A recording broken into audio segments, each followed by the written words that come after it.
And after Commissioner Henderson came clean about his shady dealings, a vote was brought upon the NKFBL like none of its kind. A vote to impeach the Commissioner. Commissioner Henderson was met with great support from the league, who sought to look at the good he had done rather than the black eye of Commishgate, and the impeachment was turned down by an astounding 11-1 vote. In true NKFBL form, that which did not kill it only made it stronger, and the league continued to grow in 2005. Panda's owner John Radzinski created the cubic zirconium notes, which are now more popularly known as the CZ notes. The trade deadline was met with a flurry of trades, which were missed out on by Eamon Hartnett, as he decided to join a beach bonfire instead. Fellow former NKFBL champion Eric Usall jumped at the chance to add a big name at the deadline, and transformed his 500 team into the odds-on favorite. Unlike Eamon Hartnett, who calls himself a true NKFBL champion, who missed the trade deadline because he had better stuff to do, social life he likes to call it.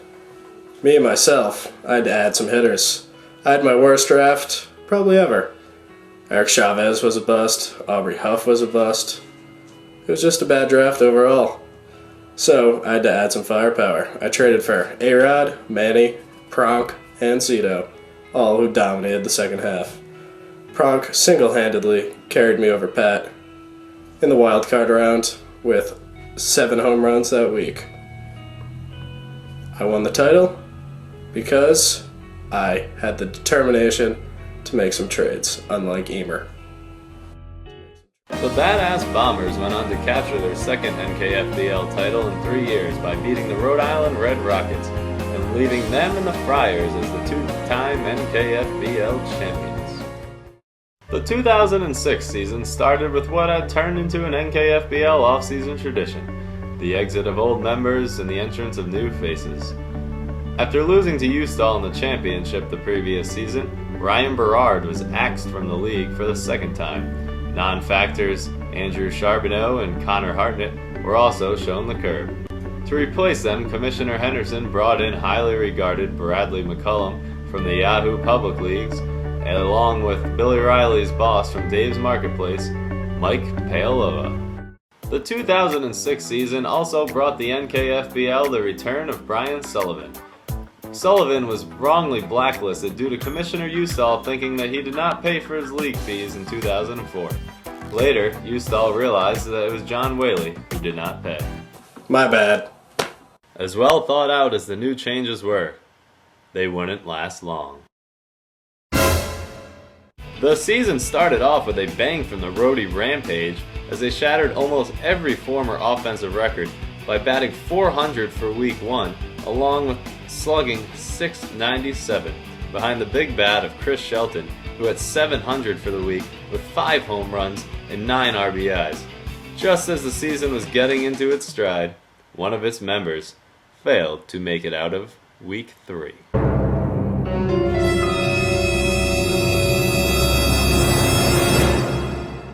Coming into the draft as a highly touted fantasy player by NKFBL icon Billy Riley, Mike Paoloa missed the draft and started Devil Rays reliever Chad Orvella for the first 3 weeks of the season, even though Orvella was in the minor leagues for the Devil Rays at the time.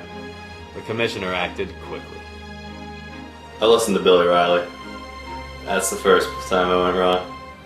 He said, dude, seriously, this guy, Mike, be great for the league. Be so into it. Yeah, so into it that he didn't even show up for the draft. So into it that he had a minor leaguer starting for the first 3 weeks of the season. Chad Orvella. He wasn't even a closer candidate for the Devil Rays, just a middle reliever. Anyways, something had to be done. The league couldn't stand for this. So, sometimes the guy in charge has to make tough decisions. I refunded him. Mike was gone. Found a quick replacement in Andrew Knapp. Knapp was a friend who we met through the college ranks, and he's a friend to some, and he improved his baseball knowledge over the years, so I decided to give him a chance. As soon as I put him in the league, I put up a poll. Do you think Knapp can turn around the 0-3 start to the Johnson Salutes, as Mike called them? And everybody in the league, including Knapp, voted no. I voted yes. I stand behind my people. Knapp led his team not only to the playoffs, but to the championship. If it wasn't for a tight Sunday game, he would have been the NKFBL champion that year. Why we listen to Billy Riley when it comes to league matters, I do not know. He brings some random guy in we've never heard of, puts his word, oh guys, he's going to be great for the league, and we end up kicking him out. He misses the draft because he couldn't log in. What's he, retarded? Excuse my language. And never sets his lineup. The draft was about 3 weeks before the season, never set his lineup. Come on, Billy. Why do we listen to you, Billy? Why do we listen to you? You're lucky you're grandfathered into this league, because that was a terrible decision. Terrible, Billy. Knapp's NKFBL newcomer counterpart was welcomed harshly into the league by a trade that would never be forgotten. Brad McCullum, owner of the newly formed Brew Crew, traded future first-round fantasy studs Ryan Howard and Matt Holliday to the Roadie Rampage in exchange for Kevin Mensch and Chris Carpenter. What do I think about Brad's trades? I think I summed it up best. Isaiah Thomas loved those trades, Brad. You won that year, but I don't know how. That was terrible. Along with 2006 being a year of trades, it was also a year of journalism in the North Kingstown Fantasy Baseball League. The CZ Notes, written by John Radzinski, and the Commish Notes, by Pat Henderson, were a must-read weekly event. 2006 also saw the return of the Power Rankings. However, as in years past, the weekly rankings fizzled as Ustall struggled to publish the rankings on weeks when the Bombers lost. So the CZ Notes, I started that sort of a weekly satirical, I guess, halfway funny, halfway not funny. But anyway, it's an article that comes out every week, and I write 500 to 1,000 words weekly for about 12 people, and it's really to bring attention to things that aren't being given attention to in the league, and then later Pat copied the idea with the Commish Notes, which was fantastic, because he's been successful in the league. He felt he needed to steal my 3 Peabody Awards, so he created his own weekly article. And then, of course, there's Eric's Power Rankings, which were inconsistent. I think the best word to describe. Consistent on weeks when the Bombers won, and inconsistent on weeks when the Bombers lost, which I guess on the whole, because he wins more than he loses, is semi-consistent. So I think, yeah, that's pretty much the journalistic aspects of the NKFBL, and yeah, that's pretty much it.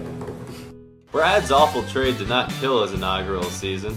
Instead, the Brew Crew battled through and found themselves in the championship versus fellow newcomer Andrew Knapp, who turned around the team he took over from an 0-3 start to a berth in the championship. So I took over this fantasy baseball team, and a few friends were in it. I've never really been in a fantasy baseball league, so I thought I'd give it a shot. I did pretty well. I mean, I talked about selling off players, David Wright, all throughout the year. I tried to give up all the players. I gave up hope after the, third day I was in the league. So I did pretty well. I made a few moves to help me out, but made it to the championship game, and I was playing Brad. I was doing well. I was up big. I don't know what the score was. I was up huge. I even got congratulated by the fellow championship winners, Ustall and Emer. They congratulated me for my victory. Saturday night at a party, and then Sunday, the collapse began. Oh, Jesus Christ. Well, let's just say anything that could happen went wrong. And then it ended up I needed Pujols and Roland, Roland was actually good back then. And I needed Pujols and Roland to go 0 for 8. Do nothing, but they went 6 for 8, and I lost. It was great.